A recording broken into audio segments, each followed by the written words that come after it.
എന്നാണ് ചോദിച്ചത്. അതെ, എന്ന് വെച്ചാല് ഇതൊരു അരാജകത്വത്തിന് വഴി തെളിക്കുന്ന ഒരു സമിതിയല്ലേ, അതിന് ഞാൻ സപ്പോർട്ട് ചെയ്യുന്നു. അതെ, അങ്ങനെയല്ല. അത് ഇത് ഒരു മധ്യവർഗ ഒരു കാഴ്ചപ്പാടാണ്. ഇത് ഇങ്ങനെയുള്ള റിലേഷൻസ് പ്രശ്നമാണ് എന്നുള്ളൊരു കാഴ്ചപ്പാടുണ്ടല്ലോ, അതിനെ നോക്കിക്കാണാനായിട്ടുള്ളൊരു ശ്രമമാണ്. ഞങ്ങൾ ഒരിക്കലും ഇത് പ്രശ്നബാധിതമായ ഇതൊരു പ്രോബ്ലമാറ്റിക് ആയിട്ടുള്ള റിലേഷൻ ആണെന്ന് അങ്ങനെയല്ല പറയുന്നത്. അതെങ്ങനെയാണ് മനസ്സിലാക്കിയെന്ന് എനിക്ക് ഡൗട്ടുണ്ട്. ഞാൻ അതിനെ ന്യായീകരിക്കുന്നു എന്നുള്ള അർത്ഥത്തിലല്ലല്ലോ സിനിമ പോകുന്നത്. അല്ല, എന്റെ ചോദ്യം തന്നെ ഇത് ന്യായീകരിക്കുന്നുണ്ടോന്നാ ചോദിച്ചത്.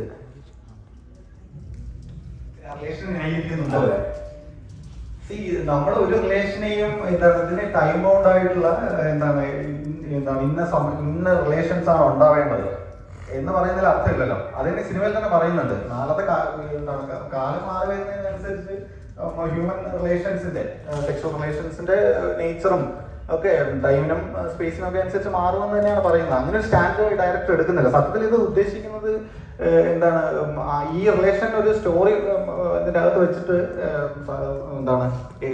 ഒരു മധ്യവർഗ സമൂഹം ഇതിനെ സെലിബ്രേറ്റ് ചെയ്യാനായിട്ട് ശ്രമിക്കുന്നതിനെയാണ് സത്യത്തിൽ അതിനെ പ്രോബ്ലമാറ്റിക് ആയിട്ട് നമ്മൾ കാണുന്നത്. ഇതെന്തോ വലിയൊരു സംഭവമാണ് എന്ന് ഈ 4 ആൾക്കാർ ഇരുന്ന് അതിനെ സെലിബ്രേറ്റ് ചെയ്യുന്നു. അതിന്റെ വെളിയിൽ കുറച്ച് ലേയേഴ്സോടെ കൊണ്ടുവരാനായിട്ട് ശ്രമിച്ചതെന്ന് പറഞ്ഞാൽ ഈ ഡോക്യുമെന്ററി മേക്കർ എന്തോ ഇതൊരു വലിയ സംഭവമായിട്ട് അതിനെ സെൻസേഷണൽ ആയിട്ടുള്ള ഒരു സംഗതിയുണ്ട്, അതിൽ കുറച്ച് സ്പൈസി എലമെന്റ്സ് ഒക്കെ ഉണ്ട് എന്ന് വിചാരിച്ച് അതിനെ ചെയ്യുന്നു.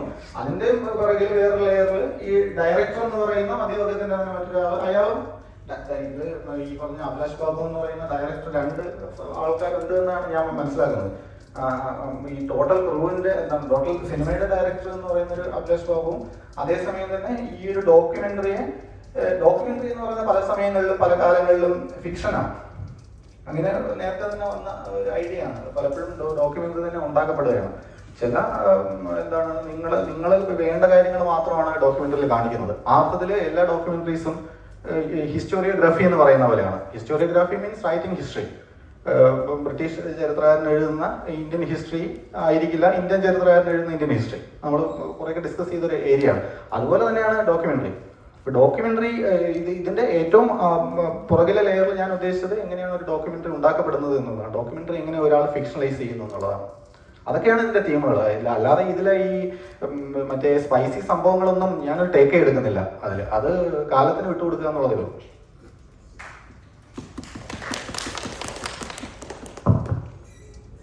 ആദ്യമായി ഇങ്ങനെയൊരു ഡോക്യുമെന്ററി അല്ല, എന്തായാലും വാട്ടവർ ഇറ്റ് മേ ബി, ഇതൊരു തുടക്കമാണ് എന്നുള്ള അഭിപ്രായമാണ് എനിക്കുള്ളത്.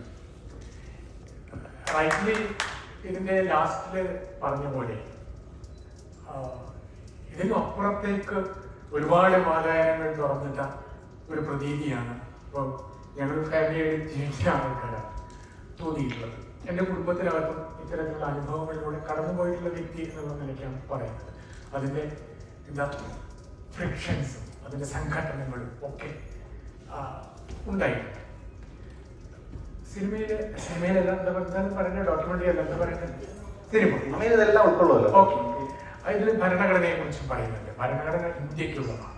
അപ്പൊ ഇനി നമുക്ക് വേണമെങ്കിൽ ഭാവിയിൽ ഇതേ സെയിം പെർസ്പെക്റ്റീവ്, ഇതൊരു മധ്യവർഗ ഫാമിലിയാണ്, ഒരു സെക്രട്ടേറിയറ്റ് ഉദ്യോഗസ്ഥനാണ്, അയാൾക്ക് അതിജീവിക്കാൻ കഴിയും. ഒരു ഉത്തരേന്ത്യൻ ഭീമാരു സ്റ്റേറ്റിൽ ഇങ്ങനൊരു സംഭവം ഉണ്ടാവുകയാണെങ്കിൽ അവിടെ സംഭവിക്കുന്നത്, കേരളത്തെ കുറിച്ച് കുറച്ച് കാര്യങ്ങൾ പറയുന്നുണ്ട്. അതിൽ 2 പേര് പറയുന്നത് കേരളത്തിലെ കുറെ നെഗറ്റീവ്സ് പറയുന്നുണ്ട്. പക്ഷെ ഞാനതിനെ കേരളത്തിന്റെ പെർസ്പെക്റ്റീവിനെ, കേരളത്തിലെ പരിതോവസ്ഥയെ ഒരിക്കലും നെഗറ്റീവായി കാണാൻ ആഗ്രഹിക്കുന്ന ആളല്ല. ഇതേ തരത്തിലുള്ള സംഗതി മധ്യവർഗ ഫാമിലി ആണെങ്കിൽ പോലും ഇത്തരത്തിലുള്ള പരിതോവസ്ഥകൾ നോർത്ത് ഇന്ത്യയിലാണ് സംഭവിക്കുന്നത് എങ്കിൽ എന്തായിരിക്കും അവിടെ പോയിട്ട് സിനിമ അതെടുത്ത് അതും കേരളത്തിൽ ഈ സെയിം സിറ്റുവേഷനിലുള്ളതും തമ്മിലെടുക്കുമ്പോഴാണ് എവിടെയാണ് ഭാരതം ഇപ്പോൾ നിൽക്കുന്നത്, സോക്കാൾഡ് ഭാരതം അല്ലെ, ഇന്ത്യ നിൽക്കുന്നത് എന്നതിനെ സംബന്ധിച്ചും കേരളം എന്ന പേർ കേട്ടാൽ അഭിമാനപൂരിതമാകണം അന്തരംഗം എന്ന തരത്തിലേക്കും എത്തുന്നത് എന്ന് ഈ ഡോക്യുമെന്ററി എടുത്ത ആൾക്കാരോട് എനിക്ക് വളരെ വിനയ പുരസ്സരം പറയാനുണ്ട്. അതാണ് കേരളത്തിന്റെ ഒരു മഹത്വം എന്ന് പറയുന്നത്. ഇന്ത്യ ഡൈവേഴ്സിറ്റി ഉള്ള ഇന്ത്യയിൽ ഒരുപാട് ആളുകൾ വിവാഹം കഴിക്കുന്നതിന് മുമ്പ് തന്നെ അവരെ പരസ്യമായി വെട്ടി നുറുക്കി കൊല്ലുന്ന അല്ലെ എത്രയോ വാർത്തകൾ കേൾക്കുന്നത്, ഇവർക്ക് ജീവിക്കാൻ കഴിയുന്നുണ്ട്. അപ്പൊ അത്ര വലിയൊരു സംഗതി ഒന്നുമല്ല ഇതിൽ എന്ന് ഒരു അതിൽ അഭിമുഖം നടത്തുന്ന ഒരു മനഃശാസ്ത്രജ്ഞയാണെന്ന് തോന്നുന്നു. അവർ പറഞ്ഞതുപോലെ തന്നെ ആ ഒരു നിലപാടിൽ തന്നെയാണ് ഞാൻ നിൽക്കുന്നത്. കേരളം വലിയ ഒരു മാർഗദർശി തന്നെയാണ് ഇന്ത്യക്ക് മുഴുവൻ എന്ന് തന്നെയാണ് പറയുന്നത്. അതിൽ ഡൗട്ടില്ലാത്ത കാര്യം തന്നെയാണ്. കാര്യം എന്ന് പറഞ്ഞാല് ഈ പറഞ്ഞ പോലെ സിനിമ തന്നെ അത് പറയുന്നുണ്ട്. ഇത് എന്താണ് ഒരു വശത്ത് എന്താണ് കേരളത്തിലെ മധ്യവർഗ സമൂഹം അനുഭവിക്കുന്ന ക്രൈസിസ് ഇതിൽ എന്താണ് മുമ്പോട്ട് വയ്ക്കുന്നതിനോടൊപ്പം തന്നെ അതിനെ അവർ അതിജീവിച്ചത് എങ്ങനെയാണ് എന്ന് അനിലിപിയുടെ ക്യാരക്ടറിൽ പറയുന്നുണ്ട്. ആ അർത്ഥത്തിൽ തന്നെ പ്രോഗ്രസീവായിട്ട് തന്നെയാണ് വരുന്നത്. കേരളത്തിൽ ഒരിക്കലും അവഗണിക്കേണ്ട കാര്യമൊന്നും നമുക്കില്ല. ഇന്ത്യൻ സിറ്റുവേഷനിൽ ഇത്തരത്തിലൊരു ക്രൗഡ് ഫണ്ടഡ് ആയിട്ടുള്ള എൻ്റെ മേക്കിങ്ങോട്ട് പറയണമല്ലോ, ഇത്തരത്തിലുള്ള ഒരു ക്രൗഡ് ഫണ്ടിങ് സാധ്യമായ ഇന്ത്യയിൽ വേറൊരു ഇവിടെയുണ്ട്. അതിവിടെ മാത്രമേ സാധ്യമാവുള്ളൂ. അതൊക്കെ ഞാൻ അംഗീകരിച്ച് തന്നെയാണ് പറയുന്നത്. പക്ഷെ ഇതെല്ലാം നമ്മൾ കാര്യങ്ങളെ ഡയലക്റ്റിക്കലായിട്ട് മാത്രമേ നമുക്ക് കാണാനായിട്ട് പറ്റുള്ളൂ. ഇപ്പോൾ നിങ്ങൾ ഇവിടെ എല്ലാം സ്വർഗമാണ് എന്ന് പറഞ്ഞു പോയാൽ നമുക്കൊരു മുമ്പോട്ട് പോക്കില്ല. നമ്മൾ എന്താണ് എൻ്റെ ആസ് എ പേഴ്സൺ എന്നുള്ള രീതിയിൽ എനിക്ക് എന്തെല്ലാം മേന്മകളുണ്ട് എന്ന് പറയുന്നതിനോടൊപ്പം തന്നെ എനിക്ക് എൻ്റെ ഡിഫക്ട്സ് കൂടെ കണ്ടാൽ മാത്രമേ എനിക്ക് തന്നെ ഒരു ഡെവലപ്മെന്റ് ഉണ്ടാവുള്ളൂ പേഴ്സണൽ ലെവൽ. അതുപോലെ ഒരു സമൂഹം എന്നുള്ള ലെവലിലും ഈ പറഞ്ഞ പോലെ ഇരുവശങ്ങളെയും നമ്മൾ കണ്ട് മാത്രമേ നമുക്ക് മുമ്പോട്ട് പോകാനായിട്ട് പറ്റുള്ളൂ. അത് തന്നെയാണ്. അത് എന്താണ് കേരളത്തിൽ മാത്രമാണ് ഇങ്ങനെ ഒരു സിനിമ സാധ്യമാകുന്നത്. അതൊക്കെ ഞാൻ അംഗീകരിച്ചുകൊണ്ട് തന്നെയാണ് പറയുന്നത്. എനിക്ക് ഭയങ്കര സിനിമ ഭയങ്കര ഇഷ്ടമായി. നൈസ് ഇനിഷ്യേറ്റീവ് എടുത്തിരിക്കുന്നത്. എനിക്ക് തോന്നുന്നത് എന്താ വെച്ചാൽ ഇതിന്റെ ഫോം ഡെറൈവ് ചെയ്ത് വന്ന തോട്ട്സ്. അതായത് അതെങ്ങനെയാണ് എന്താണ് എക്സൈറ്റ് ചെയ്തത് ആസ് എ ഫിലിം മേക്കർ എന്നുള്ള ചോദ്യം. പിന്നുള്ളത് അതായത് ഇപ്പൊ ഇത് കാണുമ്പോ എനിക്ക് ഇപ്പൊ അയ്യപ്പന്റെ കാമുകയും അങ്ങനെയുള്ള സാധനങ്ങള് പണ്ട് അങ്ങനത്തെ അതായത് നിങ്ങള് കുടുംബം എന്നുള്ള മൈക്രോ യൂണിറ്റിനെ പോസ്റ്റ്മോർട്ടം ചെയ്യാനാണ് ട്രൈ ചെയ്തത്, അതോ ഈ സിനിമ എന്നുള്ള മാധ്യമം ഡോക്യുമെന്ററി പറയുന്ന പല പല പരിപാടീസ് ഉണ്ടല്ലോ, ക്രിയേറ്റർ എന്നുള്ള രീതിയിലുള്ള നമ്മളുടെ ഒരു സഞ്ചാരം ഉണ്ടല്ലോ,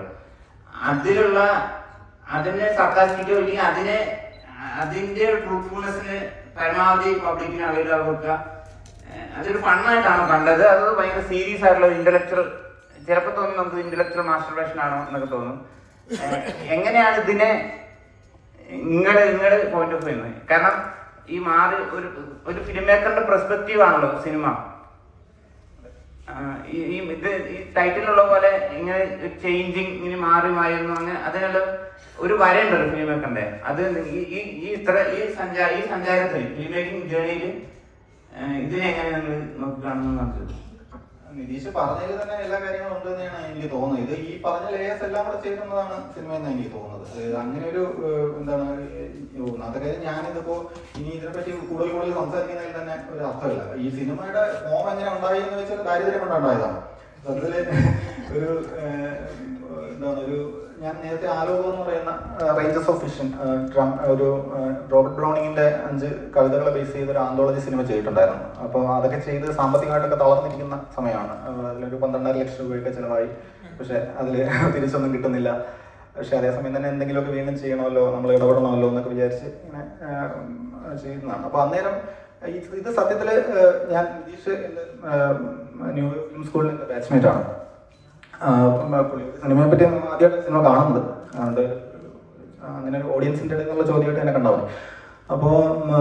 അപ്പോൾ ഇതിനു മുമ്പ് ആലോകത്തിന് മുമ്പ് ആലോചിച്ച ഒരു പ്ലോട്ടാണ് ഈ സംഭവം. ഇത് സത്യത്തിൽ വേറെ തരത്തിൽ ഞാൻ സ്ക്രിപ്റ്റ് ഒക്കെ കംപ്ലീറ്റ് അല്ല, ഒരു ഫസ്റ്റ് ഡ്രാഫ്റ്റ് ഒക്കെ കംപ്ലീറ്റ് ആക്കിയതായിരുന്നു. ഒരു ഡ്രാമ ജോണറിലുള്ള ഒരു സിനിമ, ക്യാരക്ടേഴ്സ് ഒക്കെ വെച്ചുകൊണ്ട് 4 ക്യാരക്ടേഴ്സിന്, മെയിൻ ക്യാരക്ടേഴ്സിന് ഈ 4 ആൾക്കാർ. അപ്പോൾ അങ്ങനെ തന്നെ എക്സിക്യൂട്ട് ചെയ്യണമെന്നൊക്കെ ഇങ്ങനെ വിചാരിച്ചു. അപ്പോൾ ആലോകത്തിന് ശേഷം ഇത് ചെയ്ത് തുടങ്ങാമെന്നൊക്കെ വിചാരിക്കുന്ന സമയത്ത് വീണ്ടും അങ്ങനെ ഒരു ഡ്രാമ ജോണറിലൊരു സിനിമ ചെയ്താൽ നമ്മുടെ കയ്യിൽ നിൽക്കില്ല എന്ന് അനുഭവങ്ങളിൽ നിന്ന് മനസ്സിലാക്കിയതാണ്. പിന്നെയാണ് ഫോമിൽ കൂടെ എന്ത് ചെയ്യാൻ പറ്റുമെന്നുള്ള ഒരു അന്വേഷണം. അത് പെട്ടെന്ന് ഇങ്ങനെ ഒരു ഡോക്യുമെന്ററി ഫെസ്റ്റ്, ഏതൊരു ഡോക്യുമെന്ററി ഫെസ്റ്റിന് ഇങ്ങനെ അറ്റൻഡ് ചെയ്തുകൊണ്ടിരിക്കുന്ന സമയത്താണ് ഇതൊരു ഡോക്യുമെന്ററി പോലെ നമ്മുടെ കഥ എന്തുകൊണ്ട് പറഞ്ഞുകൂടാ എന്നുള്ള ഒരു ഇനിഷ്യൽ തോട്ട് അങ്ങനെ വരികയായിരുന്നു. അപ്പോൾ അതിനൊക്കെ ശേഷം പിന്നെ എന്താണ് ഒരു ഡ്രാമ ജോണറിൽ ഒരു സിനിമ ചെയ്തു കഴിഞ്ഞാലുള്ള കുഴപ്പമെന്ന് പറഞ്ഞാൽ ഈ സബ്ജക്റ്റ് വെച്ച് ചെയ്തു കഴിഞ്ഞാൽ നമ്മൾ ഭയങ്കര മോറലിസ്റ്റിക് ആയി പോകും. നമ്മൾ ഭയങ്കരമായിട്ട് ലിമിറ്റ് ചെയ്യേണ്ടി വരും. എവിടെയാണ് നമ്മുടെ സ്റ്റാൻഡ് പോയിന്റ്. ഇതിൻ്റെ ഒരു പ്രത്യേകത എന്ന് പറഞ്ഞാൽ നമുക്ക് പല പല കോൺഫ്ലിക്റ്റിംഗ് ആയിട്ടുള്ള പെർസ്പെക്റ്റീവ് നമുക്ക് തന്നെ ഡൗട്ട് ഉണ്ടാവുന്നുണ്ട്. ഈ ഡയറക്ടർ ഏത് സ്റ്റാൻഡാണ് എടുക്കുന്നത്, അയാൾ സത്യത്തിൽ ഒരു ഹിപ്പോക്രൈറ്റ് അല്ലേ, അതോ ആണോ, ഈ ഡോക്യുമെന്ററി ഡയറക്ടറെക്കാളും വലിയൊരു കള്ളനല്ലേ ഇതിന്റെ പുറകിൽ നിൽക്കുന്ന ഡയറക്ടർ എന്നൊക്കെ തോന്നുന്ന തരത്തിലുള്ള പുള്ളി സൂചിപ്പിച്ച പോലുള്ള കാര്യങ്ങളൊക്കെ കൊണ്ടുവരാൻ, അങ്ങനെ ഒരു എന്താണ് ആൾക്കാരുടെ ഡിസ്കഷനെ കുറച്ചുകൂടെ എന്താണ് അങ്ങനെ എലിസിറ്റ് ചെയ്യാനൊക്കെ പറ്റും എന്നുള്ള ഒരു ഫോം അത് ഗ്രാജുവലി സംഭവിച്ചതാണ്. സിനിമ ചെയ്തുകൊണ്ടിരുന്നപ്പോഴൊക്കെ സംഭവിച്ചതാണ്. അപ്പോൾ ഈ അനിലിപിയൊക്കെ അവസാനം അനിലിപി അങ്ങനെ ഒരു ക്യാരക്ടറാണ്. പുള്ളിയെ കൊണ്ട് ത്രൂ ഔട്ട് അങ്ങനെ സംസാരിപ്പിച്ചതല്ല. അവസാനം ഈ നമ്മുടെ പസോളിനിയുടെ ഡോക്യുമെന്ററിയെ പറ്റിയൊക്കെ ഇങ്ങനെ സംസാരിക്കുന്നതൊക്കെ സ്ക്രിപ്റ്റഡ് ഒന്നും അല്ല, അതൊക്കെ അങ്ങനെ എടുത്ത് കൊണ്ടുവന്നതാണ്. അങ്ങനെ ഒരു ബൈറ്റ് കിട്ടി, അതിനെ ഉപയോഗിച്ചു. അങ്ങനെയൊക്കെ അതിന്റെ ഫോമൊക്കെ പിന്നെ അവസാനം വരെ ഫോം ഇങ്ങനെ ഡെവലപ്പ് ചെയ്തുകൊണ്ട് ഇരിക്കുകയായിരുന്നു. അങ്ങനെയാണ് ഞാൻ മൊത്തം കംപ്ലീറ്റ് ആക്കിയോന്ന് നമുക്ക് പേഴ്സണലി സംസാരിക്കാൻ തോന്നുന്നു. അതിന്റെ ഒരു ഷോർട്ട് വേർഷനില്ലേ, അതായത് ഇങ്ങനെ ഒരു സമൂഹത്തെ ഇരിക്കുന്നു, കുറെ ഒരു ഇന്റർവ്യൂ ഇരിക്കുന്നു, അതിന്റെ പുറകിൽ ഒരു ഫിലിം മേക്കർ ഇരിക്കുന്നു എന്ന ആ ഒരു എസ്തറ്റിക്സ് ഉണ്ടല്ലോ, അത് ഇപ്പൊ തന്നെ കടൽ മുൻപിൽ അങ്ങനത്തെ ഒരു ഷോർട്ട് വേർഷൻ കണ്ടിട്ടുണ്ട്. അതായത് കേരള സമൂഹത്തെ പ്രേക്ഷകനെ അതല്ലേ അതിന്റെ ഉദ്ദേശം. അതെ, മുഖമില്ലാത്തൊരു പ്രേക്ഷകൻ ആരും ആവാം, നിങ്ങളും ആവാം എന്നുള്ള സംഗതി ഡോക്യുമെന്ററി ഡയറക്ടർ ഉണ്ട്. പക്ഷെ അതേസമയം തന്നെ ഒരു പോയിന്റ് കഴിയുന്ന സമയത്ത് ഈ documentary director himself becomes a character in the film by the intervention of the director. അയാളെ കൂടെ കൊണ്ടുവരുന്നു. അപ്പൊ ആ അർത്ഥത്തിൽ കൂടുതൽ ഞാൻ നേരത്തെ പറഞ്ഞ പോലെ ഹിസ്റ്റോറിയോഗ്രാഫിയുടെ കാര്യം പറയുന്ന പോലെ ഡോക്യുമെന്ററിയും ഒരു ഫിക്ഷൻ സ്വഭാവത്തിലേക്ക് കൊണ്ടുവരാനായിട്ടുള്ള ഒരു ഡയറക്ടറുടെ ഒരു ഇന്റർവെൻഷൻ എന്നുള്ള രീതിയിലാണ് ആ ഒരു ലെയേർഡ് ആയിട്ടുള്ള ഒരു ഫ്രെയിമിംഗ് ഉദ്ദേശിക്കുന്നത്. അത് മനസ്സിലാക്കിയതിൽ സന്തോഷമുണ്ട്.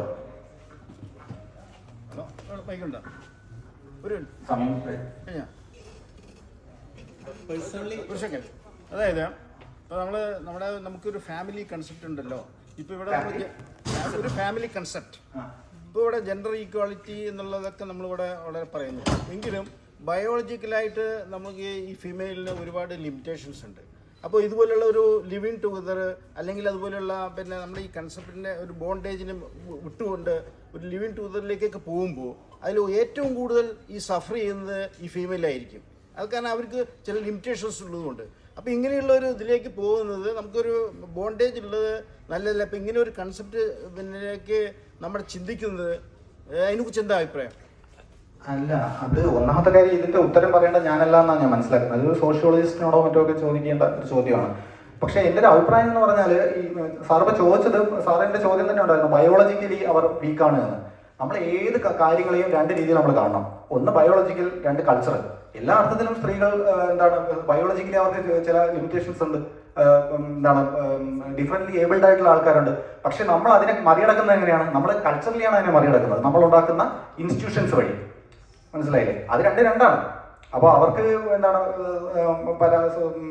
ഫിസിക്കലി പരാധീനതകളുണ്ട് എന്നതിന്റെ അർത്ഥം അത് ഈ ചില നവനാസ്തികരൊക്കെ ഇപ്പോൾ വാദങ്ങളിൽ പറയുന്നുണ്ടല്ലോ, സമത്വം എന്ന് പറയുന്നത് നിങ്ങൾക്ക് പ്രകൃതി തന്നെ സമത്വം തരുന്നതല്ല, അതുകൊണ്ട് സമത്വം പറ്റില്ല എന്ന് നമുക്ക് പറയാൻ പറ്റില്ല. സമത്വം ഇല്ലാത്ത ആൾക്കാർക്ക് ചില സമയങ്ങളിൽ നമുക്ക് എന്താണ് ജസ്റ്റിസ് കൊടുക്കേണ്ടി വരും. അതൊക്കെയാണ് റിസർവേഷനിലൂടെയൊക്കെ നമ്മൾ ഉദ്ദേശിക്കുന്നത്. അപ്പൊ ആ അർത്ഥത്തിൽ കൾച്ചർ എന്ന് പറയുന്നത്, കൾച്ചറലി നമ്മൾ ഡെവലപ്പ് ചെയ്തെടുക്കുന്ന ഒരു സംഗതി തന്നെ അതാണ്. ഈക്വൽ അല്ലാത്ത ആൾക്കാരെ കൂടെ ഈക്വാലിറ്റിയിലൂടെ ഉയർത്തിക്കൊണ്ടുവരാനായിട്ടാണ്, ബയോളജിക്കലായിട്ടുള്ള ലിമിറ്റേഷൻസ് നമുക്ക് മറികടക്കാനായിട്ടാണ് കൾച്ചറലി നമ്മുടെ ഇന്റർവെൻഷൻ. അതാണ് എൻ്റെ എനിക്ക് തോന്നുന്നത് അതിൻ്റെ ഒരു മറുപടി. അതായത് ഒരു എഗ്രിമെന്റ് ഡോക്യുമെന്റ് ലിവിംഗ് ടൂതറിന് എഗ്രിമെന്റ് ഇല്ലല്ലോ. അപ്പോൾ ഈ സ്ത്രീകൾ എന്ന് പറയുന്നത് ഭയങ്കര പാട്രിയാർക്കലായിട്ടുള്ള അവസ്ഥയിലും സ്ത്രീ ഭയങ്കര ഡീഹ്യൂമനൈസേഷൻ ആണ് നമ്മുടെ സൊസൈറ്റിയിൽ. അപ്പോൾ ഒരു എഗ്രിമെന്റ് ഇല്ലാതെ ഒരു പരിപാടി തുടങ്ങുമ്പോൾ ഈ കുട്ടികളെ നോക്കുക, ഇല്ലെങ്കിൽ പിരിച്ചുവിടുമ്പോൾ സഫറിങ് ഏറ്റവും കൂടുതൽ അനുഭവിക്കേണ്ടത് സ്ത്രീ തന്നെ ആയിരിക്കില്ലേ? അങ്ങനെ പ്രശ്നമുണ്ട്. അത് സമൂഹം കണ്ടെത്തേണ്ട ഒരു ഉത്തരമാണ്. അതിന് ഉത്തരം നമുക്ക് ഇതിന്റെ ഒന്നും നമുക്ക് ചോദ്യങ്ങൾ ചോദിക്കാനേ പറ്റുള്ളൂ. ശരിക്കും പ്രശ്നങ്ങളുണ്ട്. പക്ഷെ അതേസമയം തന്നെ ഈ കൺവെൻഷണൽ ആയിട്ടുള്ള പാട്രിയാർക്കലായിട്ടുള്ള കുടുംബമായിട്ട് ബന്ധപ്പെടുത്തി നമുക്ക് ഇതിനെ കാണാനും പറ്റുള്ളൂ. ഇപ്പൊ നമുക്ക് എങ്ങനെയാണ് ഒന്നിലധികം ചോയ്സുകൾ ഉള്ളപ്പോൾ കൂടുതൽ പ്രശ്നങ്ങളുള്ളതിനെ നമ്മൾ ഒഴിവാക്കുക എന്നുള്ളതാണല്ലോ എല്ലാ കാര്യത്തിലും നമ്മൾ തീരുമാനിക്കുന്നത്. ഇപ്പൊ മതത്തിനെ എന്തുകൊണ്ടാണ് നമ്മൾ പ്രോബ്ലമൈസ് ചെയ്യുന്നത്? അപ്പൊ നമ്മൾ മതത്തിൽ ശരിക്കും മൂല്യങ്ങളില്ലേ എന്നൊക്കെ ചോദിക്കുന്ന സമയത്ത് അതില് 9 മൂല്യങ്ങളും ആധുനിക കാലത്തിന് യോജിക്കാത്തത് കൊണ്ടായിരിക്കും നമ്മൾ മതത്തിനെ ഒഴിവാക്കുന്നത്. അതുപോലെ നാളെ ഒരു കാലത്ത് ഇന്നത്തെ നിലവിലുള്ള കുടുംബ വ്യവസ്ഥ ചോദ്യം ചെയ്യപ്പെടുമെന്നാണ് എനിക്ക് തോന്നുന്നത്. അതുകൊണ്ടാണ് നമ്മുടെ ഈ സിനിമയിൽ തന്നെ നളിനി എന്നുള്ളൊരു ക്യാരക്ടർ പറയുന്നുണ്ടല്ലോ. 2 വയസ്സിൽ അവരുടെ ഡൈവേഴ്സ് ആയ സമയത്ത് പിന്നെ ആ കുട്ടിയെ വെച്ച് സഫർ ചെയ്യുന്ന മുഴുവൻ ആ ലേഡിയാണ് അല്ലേ. ആ മറ്റേയാളുടെ ഒരു പിന്നെ അവിടെ ഒരു സീനിൽ വരുന്നില്ല. അപ്പൊ ഇത്തരം ഒരു സാഹചര്യം കൂടി വരില്ല എന്നുള്ളതാണ് നമ്മുടെ പിന്നെ ഞാൻ ഉദ്ദേശിച്ച കാര്യങ്ങൾ. അതെ, അങ്ങനെ ഒരു പ്രശ്നമുണ്ട്. അത് സാമൂഹ്യമായിട്ട് കണ്ടെത്തേണ്ട ഒരു ഉത്തരമാണ്. സിനിമയിലെ ആക്ടേഴ്സേ പ്രതിഭടനെ പോലുള്ള ആളുകൾ ഭയങ്കര രസമായിട്ട് അതിനെ പൊക്കുന്നുണ്ട് ചില ജസ്റ്റേഴ്സിലൂടെ. പെർഫോമൻസിലാണ് നിൽക്കുന്നത്. ആക്ടേഴ്സ് മൂവി എന്നൊക്കെ വിളിക്കുന്നതിലും എനിക്ക് പരിഭവമൊന്നുമില്ല. അതെ, ആക്ടേഴ്സ് ആയിട്ടുള്ള ഇടപെടൽ എങ്ങനെയായിരുന്നു ഇവിടെ? അതെങ്ങനെയായിരുന്നു അതിന്റെ ഒരു വൈകാരികത? വർക്ക്ഷോപ്പ് വഴിയാണ് ഇത്. ഒരു എക്സ്റ്റൻസീവ് ആയിട്ടുള്ള ഒരു വർക്ക്ഷോപ്പ് ഉണ്ടായിരുന്നു. ആ സമയത്ത് ഇവരെ കൊണ്ട് ഈ സിറ്റുവേഷൻസ് ഒക്കെ കൊടുത്തിട്ട് തന്നെ അവരെ ട്രെയിൻ ചെയ്ത് എടുപ്പിച്ചു. ഞാനല്ല ലീഡ് ചെയ്ത്. ആ ഡോക്യുമെന്ററി ഡയറക്ടറായിട്ട് അഭിനയിച്ച ആരോമൽ, ഡോക്ടർ ആരോമൽ, പുള്ളി ഹയർ സെക്കൻഡറി അധ്യാപകനാണ്. ഡ്രാമയുടെ ഫീൽഡിൽ നിൽക്കുന്ന ആളാണ്. പുള്ളിയാണ് ആ ഗ്രൂമിംഗ് സെഷൻ കൈകാര്യം ചെയ്തത്. പിന്നെ നമ്മൾ രണ്ടുകൂടെ ചേർന്നു. പിന്നെ പുള്ളിയെ മുന്നിൽ നിർത്തിക്കൊണ്ട് തന്നെയാണ്. പിന്നെ നമ്മൾ രണ്ടുപേരുടെയും കൂടെ ചില മെത്തേഡുകൾ ഉപയോഗിച്ചു. അപ്പോൾ അതിൽ ചില മെത്തേഡുകൾ ചില റോള് സ്വിച്ച് ചെയ്യുക, അച്ഛൻ മകന്റെ റോള്, അങ്ങനെയൊക്കെ പരസ്പരം അറിയാൻ വേണ്ടിയിട്ട്, ഡെപ്ത് കിട്ടാൻ വേണ്ടിയിട്ട് അങ്ങനെയൊക്കെ ചെയ്ത് എടുത്തതാണ്. ഇത് ഈ 4 ആൾക്കാർക്ക് പകരം വേറെ 4 ആൾക്കാരാണ് ഈ സിനിമയിൽ വന്നിരുന്നെങ്കിൽ ഞാനിപ്പോൾ ഇവിടെ ഒന്നും നിൽക്കില്ലായിരുന്നു. അത് കയ്യിൽ നിന്ന് പോകുമായിരുന്നു. നമുക്ക് സമയപരിധി കാരണം അവസാന ചോദ്യത്തിലേക്ക്.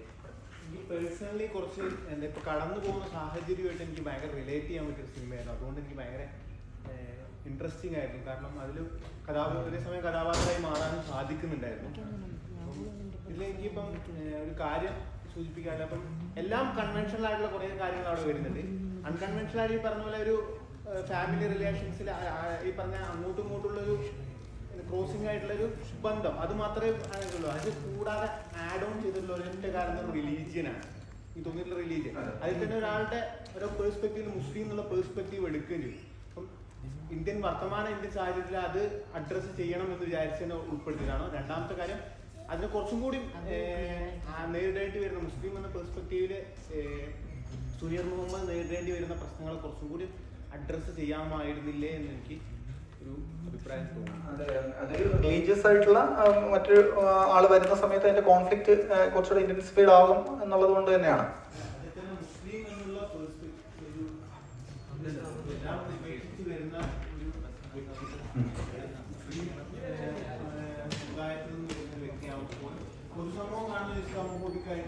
അത് പക്ഷെ നവീൻ പറയുന്നുണ്ട്, ആ കേസ് പറയുന്നുണ്ട്.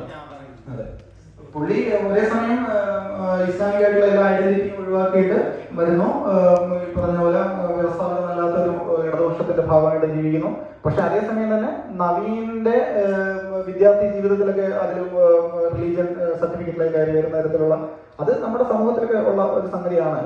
റിലീജിയസ് ഈ പറഞ്ഞ പോലെ ഭയങ്കര ഇതായിട്ട് ജീവിക്കുന്ന സമയത്തും നോൺ റിലീജിയസ് ആയിട്ടൊക്കെ ജീവിക്കുന്ന സമയത്തും ഒരു പർട്ടിക്കുലർ പോയിന്റിൽ എത്തുന്ന സമയത്ത് നമ്മുടെ തന്നെ ഫ്രണ്ട്സ് ആയിട്ടുള്ള ചില ആൾക്കാർക്ക് ഈ അനുഭവങ്ങൾ ഉണ്ടായിട്ടുണ്ട്. അവര് ഏതെങ്കിലും ഒരു സ്റ്റാൻഡ് എടുക്കുന്ന സമയത്ത്, സപ്പോസ് ഏതെങ്കിലും ഒരു പർട്ടിക്കുലർ പോയിന്റിൽ എന്താണ് ഇസ്ലാം ആയ ഒരാളിനെ നമ്മൾ അയാളെ സപ്പോർട്ട് ചെയ്താൽ നീ മറ്റേ അതായോണ്ടല്ലേടാ എന്ന് ചോദിക്കുന്ന ആ ഒരു അവസ്ഥയുണ്ട്. അത് നമ്മുടെ സമൂഹം അങ്ങനെ ഭയങ്കര ഭീകരമാണ്. അത് സിനിമയിൽ അഡ്രസ് ചെയ്തിട്ടുണ്ടെന്ന് തന്നെയാണ് നവീന സംസാരിക്കുന്നത്.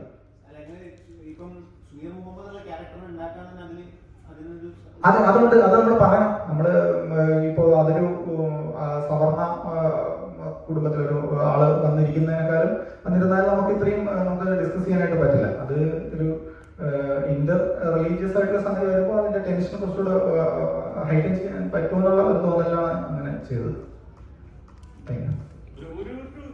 പക്ഷെ എൻ്റെ ഒരു ജീവിതാനുഭവം കൂടിയാണ്. നമ്മൾ കേരളത്തിന് ഒരാളോട് പറഞ്ഞു വളരെ ജാതിക്കെതിരെ ഭയങ്കര ഒരു സംഭവം നമുക്കുണ്ട്, ഭയങ്കര അനുകൂല സാഹചര്യം ഉണ്ടെന്നൊക്കെ. ഞാനത് തീർത്തും മുഴുവനല്ല, ഒരു ചെറിയ ശതമാനം ആളുകൾ മാത്രമേ ജാതിക്കെതിരെയൊക്കെ അനുകൂലമായി ജീവിക്കുന്നുള്ളൂ. എൻ്റെ ജീവിതത്തിൽ എനിക്ക് തന്നെ അനുഭവം, ഞാനങ്ങനെ ഒരു ഇന്റർകാസ്റ്റ് മതമൊക്കെ ഒന്ന് തന്നെയാണ്. അങ്ങനെ മാരേജ് ചെയ്യുമ്പോൾ ഞാൻ ആ മാരേജ് ക്ഷണിക്കാൻ പോകുന്ന ഒരു ഇന്റർകാസ്റ്റ് മാരേജ് ചെയ്ത ഒരു പഞ്ചായത്ത് പ്രസിഡന്റിനെയായി. അദ്ദേഹം തന്നെ എന്നോട് രാജാ നീ വളരെ ബുദ്ധിമുട്ടുന്നതാണ്. ഞാൻ അങ്ങനെ പറയുന്ന ഒരു ദിവസം വൈകി വേളയാണ്, എന്നാൽ പോലും പറയാതിരിക്കാൻ പറ്റാത്തതുകൊണ്ട് എൻ്റെ ജീവിതം എന്നെ ഒരുപാട് പഠിപ്പിച്ചിട്ടുണ്ട്. അതുകൊണ്ട് പറയാതെ പോകാൻ ഞാൻ ആദ്യം പറയണമെന്ന് വിചാരിച്ചാൽ പക്ഷേ സമയം കിട്ടില്ല എന്നുള്ള എനിക്കും തോന്നിയത്. പക്ഷെ എന്തെങ്കിലും പറയേണ്ട ഒരു ആവശ്യകത തോന്നിയാണ്. ജീവിതം നമ്മളിവിടെ സിനിമയിലും അല്ലെങ്കിൽ സമൂഹത്തിൽ പ്രസംഗിക്കുമ്പോഴൊക്കെ പറയാം അത് കുഴപ്പമില്ല, ഇന്റർകാസ്റ്റ് കുഴപ്പമില്ല. പക്ഷെ സ്വയം ജീവിതത്തിലേക്ക് എത്തുമ്പോൾ ഇന്നും നമ്മുടെ ഇടയിൽ ബഹുഭൂരിപക്ഷം പേരും അത് വേണ്ടാന്ന് പറയുന്നവരാണ്. അത് ആ പഞ്ചായത്ത് പ്രസിഡന്റിനെ കുറ്റം പറഞ്ഞില്ല, ആളുടെ ജീവിതത്തിൽ ആൾ ഭയങ്കര സാഹസം ആ കാലഘട്ടം. സമൂഹം എനിക്ക് ചുറ്റും ഞാൻ അനുഭവിച്ചത് അതിനേക്കാൾ കുറവാണ്. എൻ്റെ വീട്ടിൽ നിന്ന് എൻ്റെ അച്ഛനും അമ്മയും കൂടെയുള്ള സ്വത്തിൽ ഭാഗം വെച്ച് എന്നെ പുറത്താക്കി. സത്യമാണ്. പിണ്ടം വെച്ച് പുറത്താക്കി എന്ന് പറഞ്ഞാൽ അങ്ങനത്തെ ഒരു സംസ്കാരത്തിന്റെ സമൂഹത്തിൽ ജനിച്ച അങ്ങനെ കുടുംബമാണ്. 4 കെട്ട് വീട് ഒക്കെ ഉണ്ടാവില്ലേ, അങ്ങനെ അത്ര കെട്ടല്ലെങ്കിലും അങ്ങനത്തെ ആ സംസ്കാരം കൊണ്ടാണത്. എന്നിട്ട് പിന്നീട് ഞാൻ വാടകയ്ക്ക് താമസിച്ച് പിന്നെ വീണ്ടും ഞാൻ എൻ്റെ ഭാഗത്തെ സ്ഥലത്ത് വീട് കെട്ടി അവിടെ താമസിക്കുന്നത്. എനിക്ക് എൻ്റെ വീട്ടിൽ വന്ന കർഷകത്തൊഴിലാളി, എൻ്റെ ഈ ജാതി സമൂഹത്തിന്റെ താഴെ ജാതി പറയാൻ ആഗ്രഹമില്ല, ഞാൻ അങ്ങനെ പറയിപ്പിക്കണേ എന്നെ. അങ്ങനത്തെ വിഭാഗം പോലും ഞങ്ങളെ എൻ്റെ ഭാര്യ മറ്റ് കുറച്ചെന്തോ അവരുടെ കണക്കിൽ താഴ്ന്ന ജാതിക്കാരി ആയതുകൊണ്ട് എൻ്റെ വീട്ടിലും അല്ലെങ്കിൽ എൻ്റെ അതേ സമുദായത്തിൽപ്പെട്ട അയൽപ്പക്കക്കാരുടെ വീട്ടിൽ പോയി ജോലി ആ പണി ചെയ്യുമ്പോൾ ഉണ്ടാകുന്ന വിവേചനം പോലും ഞാൻ അനുഭവിച്ചു. അപ്പൊ കേരളം വളരെ വലിയ ജാതിക്കെതിരായി എന്നൊന്നും പറയാൻ ഒരിക്കലും ഞാൻ അതിന് സമ്മതിക്കില്ല. കാരണം എൻ്റെ ജീവിതം തന്നെ അങ്ങനെയാണ്. എന്നിട്ട് എൻ്റെ മകൻ, മൂത്ത മകൻ, 2 ആൺമക്കളാണ്. മൂത്ത ആള് തീർത്തും ഇതേപോലെ മറ്റൊരു ഇതിൽപ്പെട്ട ഒരു കുട്ടിയെ വിവാഹം ചെയ്യണമെന്ന് പറയുമ്പോൾ എൻ്റെ ഭാര്യ വളരെ ശക്തമായി എതിർത്തു. എനിക്ക് അപ്പൊ ഞാൻ പറഞ്ഞു, നമ്മൾ ചെയ്തത് എന്താ? നമ്മളെ സ്വാതന്ത്ര്യത്തിനനുസരിച്ച് എൻ്റെ അമ്മയുടെയോ എൻ്റെ കുടുംബത്തെ എൻ്റെ ചുറ്റുപാടുള്ളവരെയൊന്നും നമ്മൾ അവഗണിച്ചുകൊണ്ട് നമ്മൾ ആഗ്രഹിച്ചു, നമ്മൾ കെട്ടി. ഞാൻ സത്യത്തിൽ പ്രേമിച്ച് കിട്ടിയാണ് കേട്ടോ. ഒരു രാഷ്ട്രീയ വെല്ലുവിളി അല്ലെങ്കിൽ ഞാൻ അങ്ങനെ ആ ജാതിക്കെതിരെ നിൽക്കണം എന്നുണ്ട്. സമയം വൈകുന്നുണ്ടെന്ന് പറയാം, അങ്ങനെ വന്നാണ്. എൻ്റെ മകനത് പറഞ്ഞപ്പോൾ ഞാൻ എൻ്റെ മകനോട് പറഞ്ഞു, ഭാര്യയ്ക്ക് വേണ്ടി പറഞ്ഞു അല്ലെങ്കിൽ എനിക്ക് വേണ്ടി പറഞ്ഞു എന്നറിയില്ല. ഞാൻ പറഞ്ഞത് തീർത്തും ഒരു സ്ത്രീ നമ്മുടെ ജീവിതത്തിലേക്ക് കടന്നു വരുമ്പോൾ പുറത്ത് മറ്റ് നമ്മളെ വീട്ടുകാരൊക്കെ സമൂഹമൊക്കെ അംഗീകരിച്ചുകൊണ്ട് നോക്കി കെട്ടുന്നൊരു കുടുംബമാണെങ്കിലും ബാക്കി സാമ്പത്തിക ജീവിതത്തിൽ ദാമ്പത്യ ജീവിതത്തിലൊക്കെ സമ്പത്ത് വലിയ ഘടകമാണ്. അത് വലിയ ഭയങ്കരമായിട്ട് ബാധിക്കും. അപ്പൊ അതൊക്കെ ഞാൻ പറയാനുള്ളത്. എന്നിട്ട് അവരത് കെട്ടി ഞാൻ കെട്ടിച്ചു. അപ്പൊ എന്നെ പലരും ഓടിച്ചു കൊള്ളുന്നതാണ്. ഇവിടെ എന്റെ പെരുന്നാളും ഇല്ല, ഓടിച്ചു കൊള്ളുന്നതാണ്. ഞാൻ കല്യാണം കഴിക്കുന്നത് 10-600ഓളം പേര് എന്റെ വീടിന്റെ പ്രദേശത്ത് 150-ലധികം പേരെ വെളുക്കുന്നുണ്ട്. അങ്ങനെ കുട്ടി. അപ്പൊ എന്നിട്ട് തിരിച്ച് എനിക്ക് വീണ്ടും അനുഭവം അതിനെ ഞാൻ സപ്പോർട്ട് ചെയ്യുന്നു. പക്ഷെ എന്നിട്ടും സമൂഹം ശരിക്കും ഇപ്പോഴും എത്തിയിട്ടില്ല എന്നുള്ളതിനാണ് ഈ ഡോക്യുമെന്ററി കണ്ടുകൊണ്ടിരിക്കുമ്പോൾ എനിക്ക് തോന്നിയത് ഞാൻ അങ്ങനത്തെ ഒരു ജീവിതത്തിന്റെ ചെറിയ അംശമായതുകൊണ്ടായിരിക്കാം അവരൊരു കുടുംബമാണെന്ന് എനിക്ക് തോന്നിയത്. കേട്ടോ, അത് ക്യാരക്ടർ ബേസിൽ അവരൊക്കെ വ്യത്യസ്ത കുടുംബത്തിലായത് എനിക്കറിയാം. ഞാൻ അഭിനേതാവാണ്. അപ്പൊ അത് പരമാവധി അവര് നന്നായി അഭിനയിച്ചിട്ട് നിങ്ങൾക്ക് ഡയറക്ഷൻ എല്ലാ ഭാഗവും അടിപൊളിയായിട്ടുണ്ട്. ക്യാമറ മൊത്തം ഒരു വീടിന്റെ ഉള്ളിൽ വെച്ചൊരു സംഭവമാണെങ്കിൽ പോലും വളരെ ഭംഗിയായി മനുഷ്യരെ ഇത്രയും ആളില്ലെങ്കിലും അത് ഇത്രയും കഴിയുന്നവരിരുത്തിയ അതൊരു ലാഗില്ലാതെ. പക്ഷെ ഇടയ്ക്കിടയ്ക്ക് അങ്ങനെയൊക്കെ അതുണ്ടെങ്കിലും വലിയൊരു ലാഗൊന്നും ആർക്കും എനിക്ക് തോന്നിയില്ല. കാരണം എൻ്റെ ലൈഫിൽ എന്തായാലും ഞാൻ നിർത്തുന്നു. അപ്പൊ ഇതൊരു വലിയ സംഭവമാണ് കേരളത്തില്. ഓക്കെ, നേരത്തെ ആ സാർ പറഞ്ഞ പോലെ ഇത് അപ്പുറമൊക്കെ ചെന്ന് ഇത് തിയേറ്റർ വേണം കത്തി. അതാണ് എനിക്ക് പറയാനുള്ളത്. അതാണ് സംഭവം. അത്രയും തീവ്രമാണ് ഈ സാധനം. അതൊക്കെ സമൂഹത്തിലേക്ക് ആവശ്യമാണ്. ഇപ്പൊ എന്റെ ചെറിയ മൻ ഇന്നുകൂടെ കൂട്ടിച്ചേർക്കാം, അവൻ ഇങ്ങനൊരു ഫിക്സഡ് ഇങ്ങനൊരു കല്യാണം നാട്ടിലേക്ക് ക്ഷണിച്ചിട്ടൊരു സാധനം ഞാൻ ആഗ്രഹിക്കുന്നില്ല എന്ന് പറഞ്ഞു. അപ്പൊ അത് ഇതില് ഈ ഒരു സിനിമയുടെ ചില പാർട്ടിലേക്ക് അത് പോകണമെന്ന് കൂടി തോന്നിയപ്പോ എന്റെ ജീവിതം മൊത്തം അങ്ങനെയാണല്ലോ എന്നുകൊണ്ട് ഈ സിനിമ എന്നെ നല്ല ഡയറക്റ്റ് ചെയ്തോടെ എത്ര നിങ്ങളെ ശല്യം ചെയ്ത് എല്ലാവരും സഹായിച്ചത് എല്ലാവരോടും നന്ദി പറയുന്നു. ഇപ്പോഴോട് പിന്നെ ഇങ്ങനത്തെ ഒരു ഇത് സാധനം കാണാൻ കഴിഞ്ഞതിൽ അതീവ സന്തോഷമുണ്ട്. കാരണം എന്നെ പോലെ കുറെ സിനിമാ ഭ്രാന്തന്മാരെ പോലെ ഇത്തരം സബ്ജക്റ്റുകൾ കൈകാര്യം ചെയ്യുന്ന അല്ലെങ്കിൽ അത് ആസ്വദിക്കാനുള്ള ഇത്രയെങ്കിലും ആളുകളും ഉണ്ടായാലോ അത് അവരോടെല്ലാം ആ കാര്യത്തിൽ ഞാൻ കൂടെ നന്ദി പറയുകയാണ് ഈ സിനിമയുടെ അല്ലെങ്കിൽ ഈ പ്രവർത്തനം. എല്ലാവർക്കും നന്ദി, നമസ്കാരം. ഫോട്ടോ വേണം നിങ്ങളുടെ ഫോട്ടോ എടുത്ത് തരും.